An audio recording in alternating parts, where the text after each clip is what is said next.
what's wrong and why you never said you felt that way. And guess you're trying to stay strong and fake a smile until I look away. But I've known you too long, it hurts to watch your blue eyes fade to gray as you fade away, as you fade away.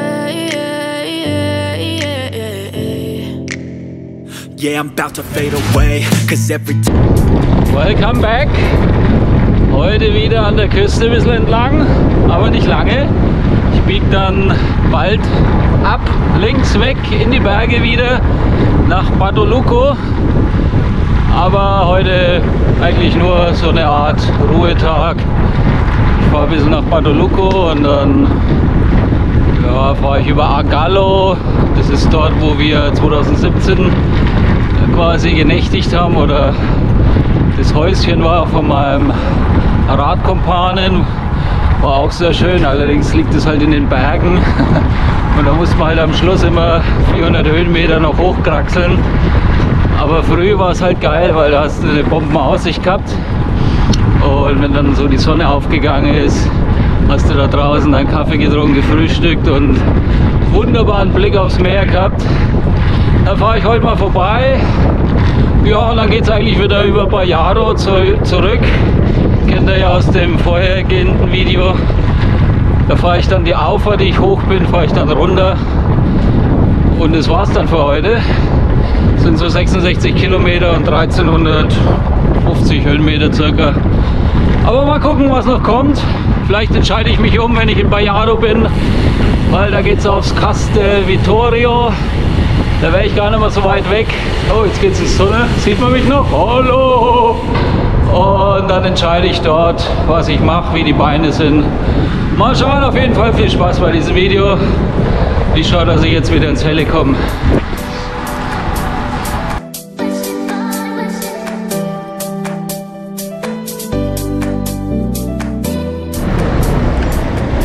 Ja, auch in Italien macht es oft wenig Sinn, einen Radweg zu nehmen.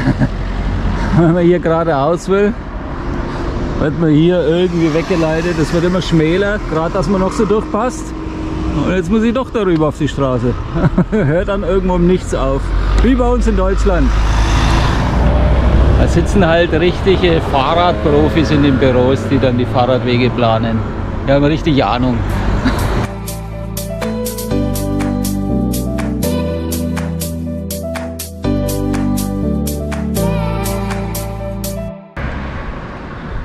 Drüben, da geht auch schönes Sträßchen am Hang entlang. Hier an der kleinen Kapelle vorbei. Irgendwo dahinter.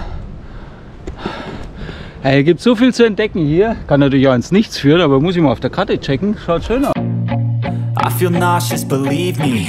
Never had a lot of shit come easy. Had to work hard, struggle just to be me. Had to rise up just so they could see me. Did what I had to do just to feed me. And what was left over I put towards my dreaming. But the only thing in life that has meaning are the things you gotta work for, believe me. Take into your hands a plan, your own hands can land your own brand. And damn, I feel like no one takes accountability. They want the credibility, convincingly unwilling to put in the hours it takes to get. Mal so ein geiles Dorf hier, Badalucca. So genial, wenn man hierher kommt, wie die Häuser so in den Berg gebaut sind. Ja, schauen wir uns mal ein bisschen um hier, was es so zu sehen gibt. Ich denke mal, gibt es wieder einige interessante Spots. Kleine Gassen, Bars, Häuschen, Blumen, Wäscheleinen. So wie hier.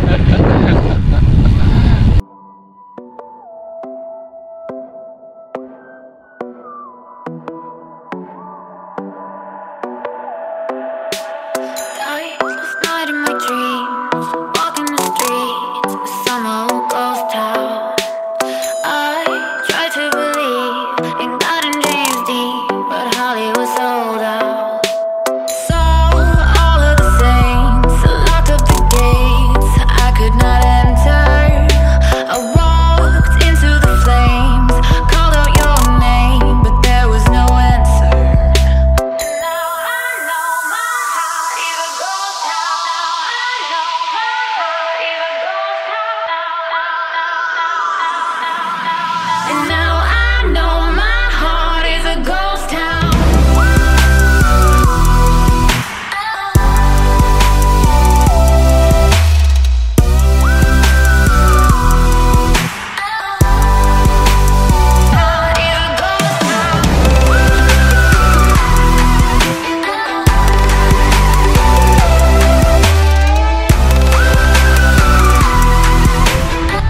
die Katze versteckt.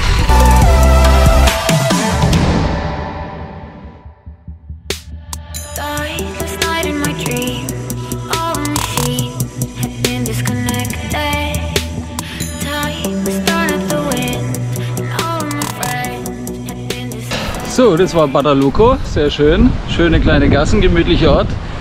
Ich würde auch gerne noch einen Kaffee da trinken an dem Piazza, aber ich will mich jetzt auch nicht so lange aufhalten, weil ich kenne mich, da klebe ich dann wieder fest und komme nicht weg und glotzt blöd in der Gegend rum und ich will ja noch ein bisschen weiter.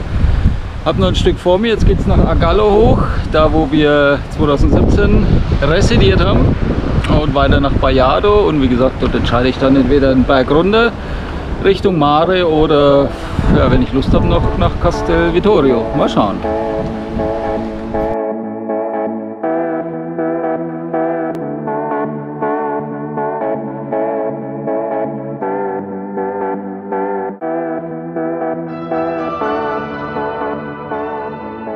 Ja, das ist ein ganz kleines Sträßchen hier. Da unten ist die Talstraße, von der ich kam. Da geht es Richtung Meer. Da bin ich hochgekommen. Und das ist hier so eine Seitenstraße, die hier abzweigt. In den Berg hinein, nach Argallo, weiter nach Baiado. Recht schön hier, ruhig. Keine alte Sau unterwegs. Bloß der Frank Bedele.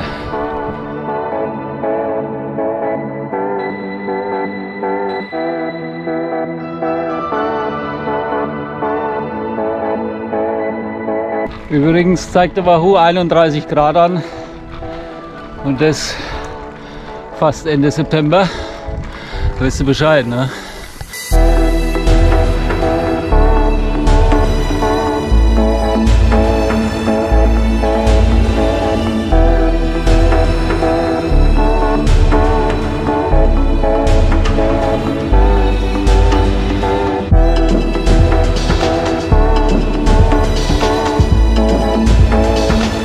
Die Straße ist immer noch so schlecht wie vor 4 Jahren, hat sich seitdem nichts getan.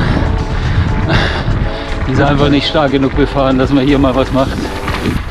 Kein Geld da.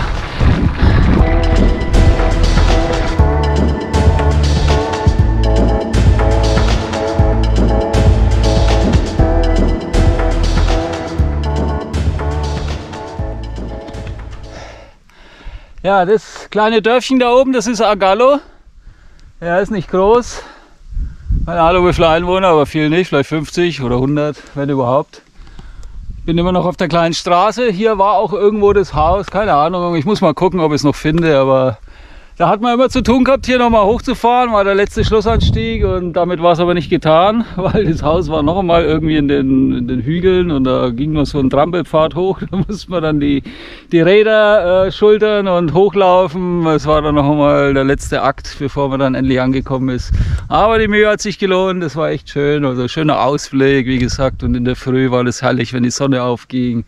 Also ein traumhafter Blick, dann im Hintergrund das Meer und eine Ruhe. Du konntest draußen schlafen. Also ich habe es nicht gemacht. Der Kollege hat mal eine Nacht draußen auf der Terrasse im Schlafsack verbracht. Also es muss herrlich gewesen sein.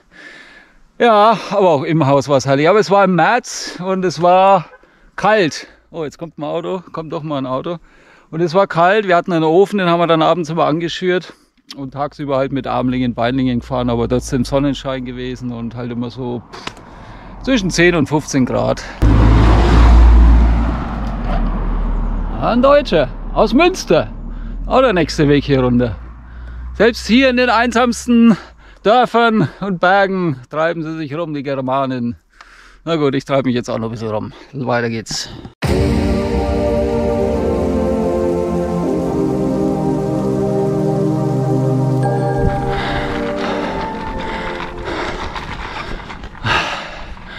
Ja, hier war das irgendwo, hier oben.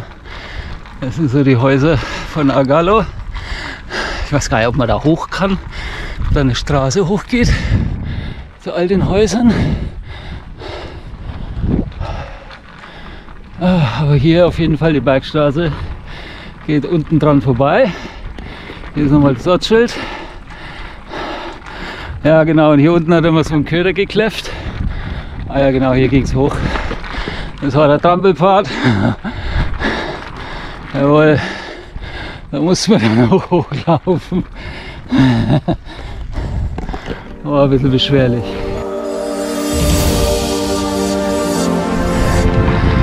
Also an diese Abtrennung hier kann ich mich noch erinnern. Das hat sich nicht geändert in 4 Jahren. Ich dachte damals, das wäre eine Baustelle. Ja, die Baustelle ist 4 Jahre alt. Kommt hier überhaupt mal jemand her? Hallo? Ihr habt vergessen, hier das wegzuräumen. Das Lustige, die Tage ist auch, irgendwie war jeden Tag Regen angesagt. Gekommen ist aber nichts. Heute waren 23 Grad oder so als Maximum vorhergesagt. Ja, was haben wir? 31. Jetzt zieht hier mal eine Wolke auf, aber gut, das hat man schon öfters die Tage. Deswegen hat es aber auch nicht geregnet. Man erinnere sich an das Video in San Romolo. Da war ich umhüllt von den Nebelschwaden, aber geregnet hat es nicht. War halt ein bisschen kühl, 19 Grad, aber solange es trocken ist, ist das ja in Ordnung. Also schauen wir mal, wie sich so die Wetterlage noch entwickelt in Kombination mit der Vorhersage.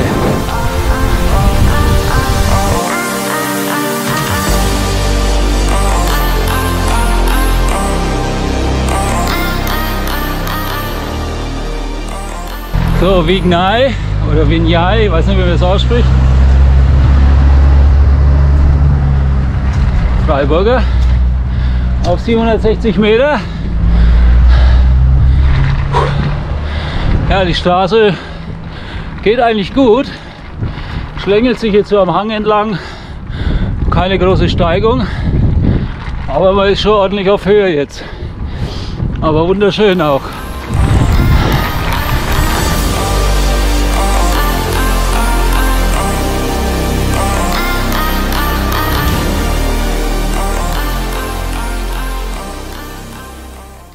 Das ist irgendeine mystische Stätte hier, mitten im Wald. Ich glaube, ich habe auch irgendwo einen Druiden gesehen. Keine Ahnung, was das hier ist. Da sind auch so Steinstufen noch. Mittendrin hier in der Pampa, im Nichts. Soll Frankenpedaler das mal erkunden? Ja? Okay.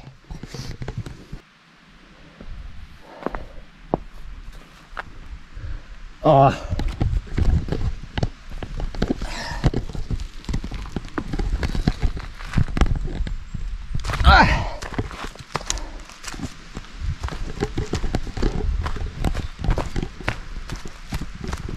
Schauen wir mal, was das hier für ein Obelisk ist. Watch your steps. Upsa. Was ist denn das für ein mystisches Gebilde, ey? Sag mal, gibt es hier eine Inschrift oder so? Ah, hier. 1884 bis 1934. Ah ja, und was soll das darstellen? Ist das eine Gedenkstätte? Was ist da passiert? 1884 bis 1934. Bin jetzt geschichtlich nicht so bewandert. Was war denn da 1884? Das war doch das Deutsche Reich bei uns noch, oder? Kaiser Wilhelm. Oder fliege ich da ganz falsch? Aber wir sind ja hier in Italien. Wir hatten hier regiert zu der Zeit. Da hinten ist irgendwo ein Wildbach, ich höre ihn. Und da unten, da waren noch so Stufen. Mal gucken, ob man da auch hin kann.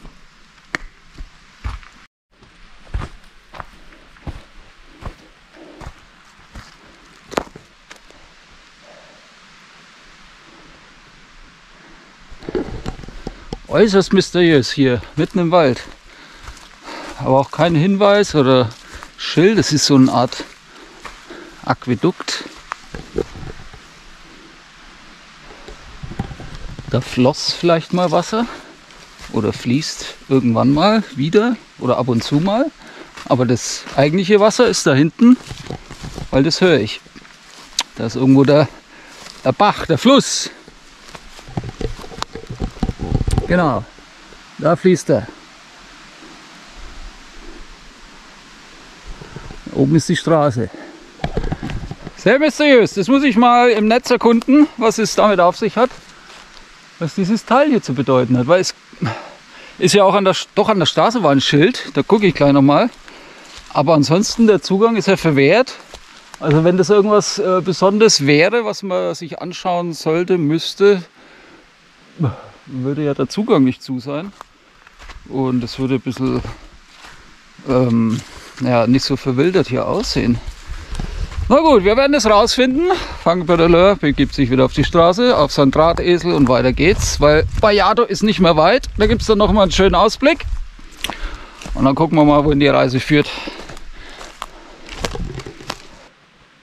Ja, da ist zwar ein Schild, aber das hat jetzt, glaube ich, nichts mit dem Teil hier zu tun. Also so viel Italienisch kann ich, glaube ich, noch.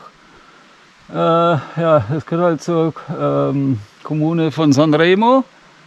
Zona Protezione, also geschützte Zone, geschützte Area, Gegend. Sorgenti, keine Ahnung, Divieto di Accesso, wahrscheinlich Zugang verboten. Also ich habe hier gerade eine Ordnungswidrigkeit begangen. Ich bin geständig. Und wer mich anzeigen will, er kann dies nun tun. Ja, hier drüben geht es gleich weiter noch. Da ist eine Treppe da drüben. Da drüben geht eine Treppe hoch. Die Steinstufen. Sehr mysteriös hier. Mystisch. Sehr mystisch hier. Fast schon ein Lost Place.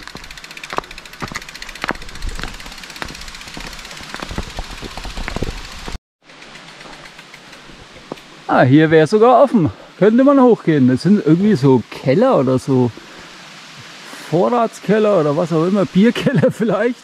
Keine Ahnung. Aber ich habe jetzt echt keine Lust da hochzulatschen. Ich denke mal, da sieht man jetzt alles viel. Da geht halt ein Weg hoch und ja, bist halt im Wald. Aber es sieht schon cool aus hier.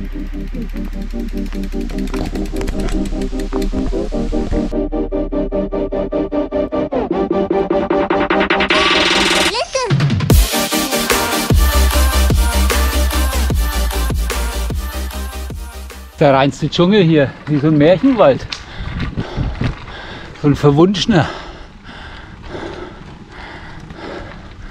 Ja, hier schon wieder was.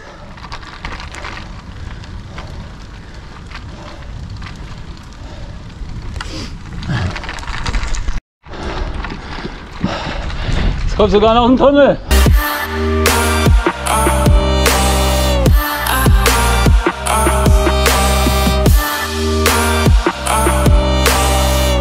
Im Übrigen hat es hier nur noch 16 Grad jetzt, ne? So schnell geht's. Vorhin 31, hier 16. Also mal schlapp um die Hälfte gefallen, grob.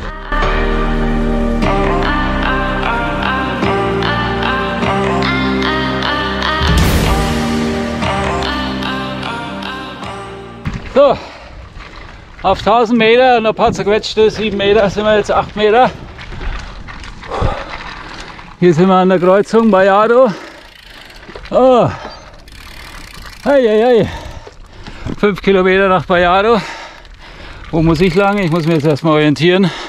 Hier glaube ich nicht. Richtung Vallado muss ich. Aber wenn ich nach Vittoria, Castello Vittorio will, dann muss ich nach Vallado. Das war jetzt anstrengend. Aber angenehm kühl im Wald. Im verwunschenen Märchenwald. Bei 16 Grad. Da kann man es schön aushalten. Ist ein bisschen wie im Kühlschrank jetzt gewesen. Aber schwitzen durch trotzdem.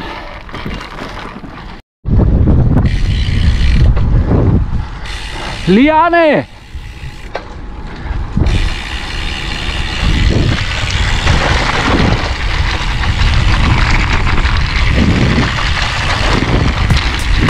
Immer schön Obacht geben bei den Straßen hier.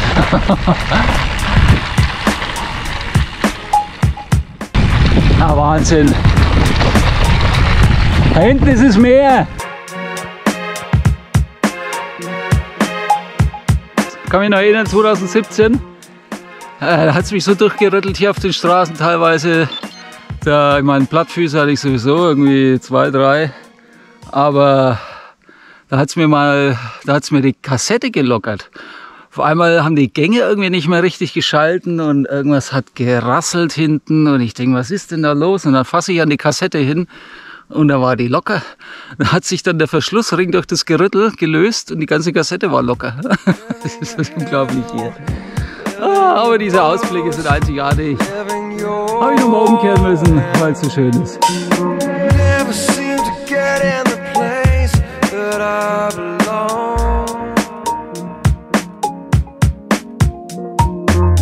Don't wanna lose the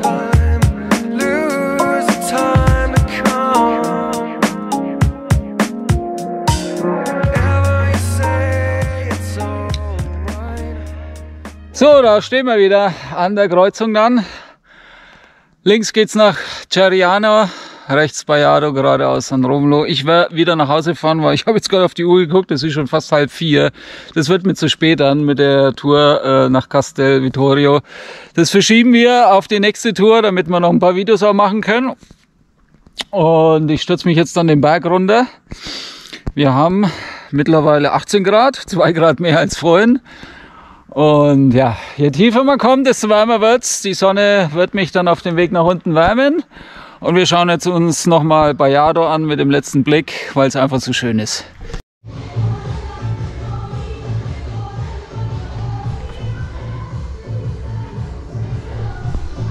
Da hängt die französische Flagge. Ich bin jetzt hier so eine Stichstraße noch hoch. Da hat mich gestern schon das interessiert, wo es hier lang geht. Aber es endet hier irgendwie an so einem Haus. Oder Capo schaut schon mit Zigarette. Und ja, hier ist aber irgendwie weiter nichts. Ich dachte, hier wäre vielleicht irgendwie ein Ausblick, aber dem ist nicht so. Da oben weiß ich jetzt auch nicht, ob es da noch weiter geht.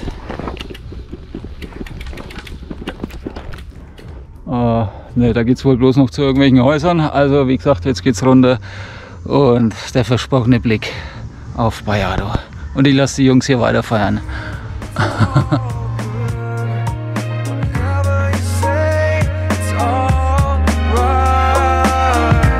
Ah ja, steht einfach mal so eine Gasflasche hier in der Gegend rum.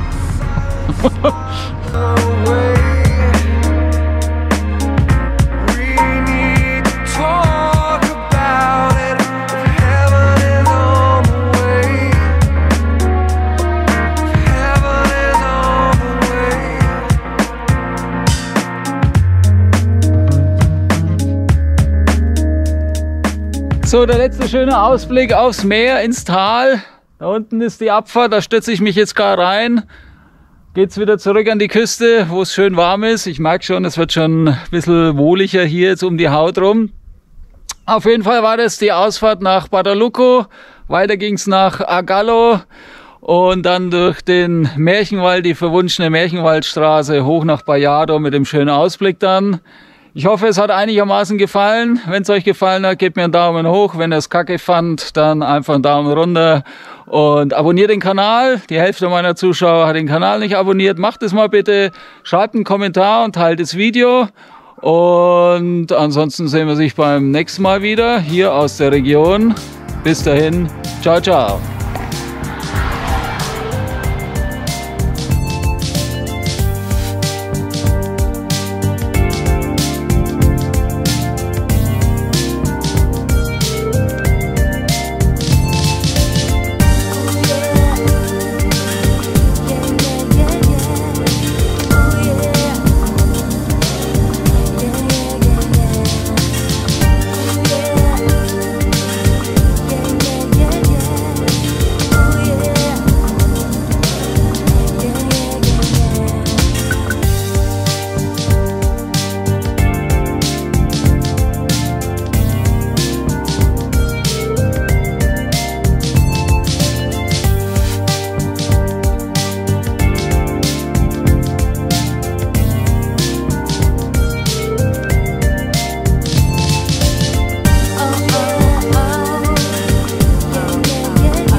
km/h.